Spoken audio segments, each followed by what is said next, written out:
Welcome to the digital class. Today we are going to learn some interesting concepts in our mathematics class. So today our topic is types of angles. So in these types of angles, what exactly you are going to learn? Let's see. So in our today's topic, you are going to learn about the concept of angle. Then you are going to learn about types of angles. And finally, you are going to learn about intersecting and non-intersecting line. First, let's see what is angle. If you look at the image shown on your screen, daily you might be doing yoga or some exercises. Now in all these also, you find a lot of angles everywhere. You can see here you can find an angle, here you can find an angle, and every place you find angles. So lot of angles you see in your surroundings. So what an angle is, let us see. Now take a look at this figure shown on your screen. Now here you see we have only line segments, whereas here we have rays. An angle can be formed using two rays with a common endpoint or even two line segments with a common endpoint. Got it? Now let us see the types of angles. Now imagine a child who is standing. Maybe you are standing in your assembly, right? Maybe you will be standing very much in attentive position, isn't it? The way I am standing now, right? What we do is, we'll ask the child or the student to lift his hand, okay? Now suppose I am lifting my hand like this little bit. What do you notice here?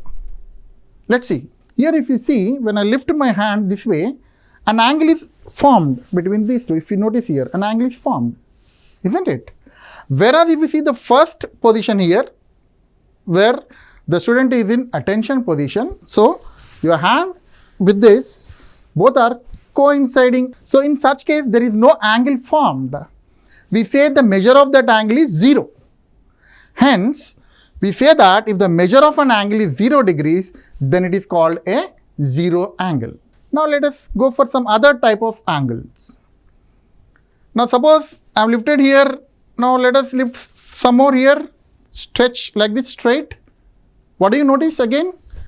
The angle has been changed. Okay, now in this case, what happened? Another angle is formed, and this angle is nothing but a right angle. Okay. So here in the first case, when I raise my hand this much only, it is less than a right angle. If you notice these two, you see here this is a right angle, whereas this is less than a right angle. Now let us see another type where I have raised more than a right angle, isn't it? So here this angle is more than a right angle. So here if I stretch like this, again straight this way, so it's like this, right? So it will be like a straighter one. So we call this as a straight angle. Now this straight angle has two right angles in it. From here to here it is one right angle, from here to here another right angle. So total two right angles make a straight angle. Now let us define these different types of angles using another example, say clock. Now here what do you notice? Here an angle is formed between the two hands of the clock, and this hand, what is the angle between these two clocks? Yes. Here it is exactly 180 degrees if you measure using a protractor. So this angle which measures exactly 180 degrees is called a straight angle. That means one straight angle is 180 degrees or two right angles. Let us take another example here. Now if you notice here, it's one complete rotation. Okay. Now what is the angle between these two? When it completes one rotation, we say it is exactly 360 degrees. Now when it is 360 degrees, the measure is 360 degrees, we call it as a complete angle. Its measure is 360 degrees.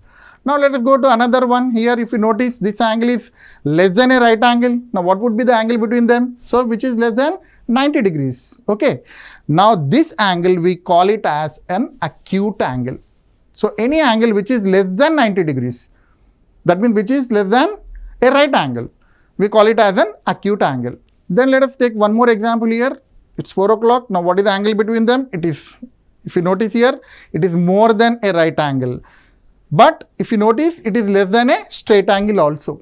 So such type of angles are called obtuse angles. That means their measure will be more than 90 degrees but less than 180 degrees. Now let us go to another angle here. Now if you notice, the clock has moved, I mean the minute hand has moved this way, okay. So it is more than a, what do you call? A straight angle, right? Now what is the angle between them now? Now this angle, which is more than a straight angle but less than a complete angle, we call it as a reflex angle. So its measure will be more than 180 degrees but less than 360 degrees. Let's see the protractor here. This is the instrument used to measure the angles, isn't it? Let us mark an angle over here, okay. OA and OB are the rays and AOB is the angle. Now when you are measuring that angle, how do we measure? We are going to measure from the right side onwards. So how we are moving? We are moving in the opposite direction of the clock, isn't it? So when we are going to move in the opposite direction of the clock in measuring the angle, we call it as anti-clockwise angles. Angles where the ray moves in the opposite direction of the hands of the clock, we call it as anti-clockwise angles. Now whereas here if you notice, I am going to draw another angle, POQ is the angle. Now here, when I have to measure this angle, I have to move from left to right, okay. When you are measuring from left to right, I am going to take the measurements or reading which are on the top of this protractor. I am going to move in the direction of the clock here, okay. So that's why this angle we call it as clockwise angle. So what is a clockwise angle? When angles move in the direction of the hands of the clock, we call it as clockwise angles. If they move in anti-clockwise, we call it as anti-clockwise angle.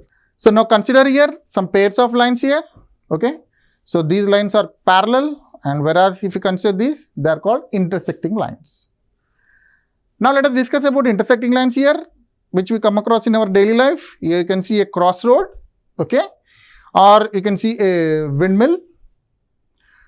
Here you can see the lines or rays or line segments, okay, and they have always a common point, okay. They are called as intersecting lines. So whenever two lines have a common point, we call them as intersecting lines. Now let us move to this type of crossroad here. What do you notice? A horizontal line, a vertical line you can see. Now these two lines are intersecting at one common point. Now here the angle made is 90 degrees. Whereas in the previous case, the angle made is not 90 degrees. But here specifically in this type of intersecting lines, the angle between the two lines is 90 degrees. Now we call them as perpendicular lines. So if two lines intersect each other at right angles, or when their angle between them is 90 degrees, we call them as perpendicular lines. Let us consider some more examples we come across in our daily life. Maybe the doctors, they use this symbol and alphabet T.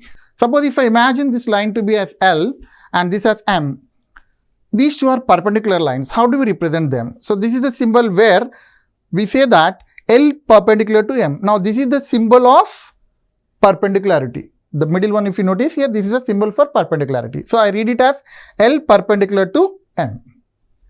Now let us go to another set of lines, that is parallel lines. So if you come across these things in your daily life, right? The railway tracks, they never meet each other, right?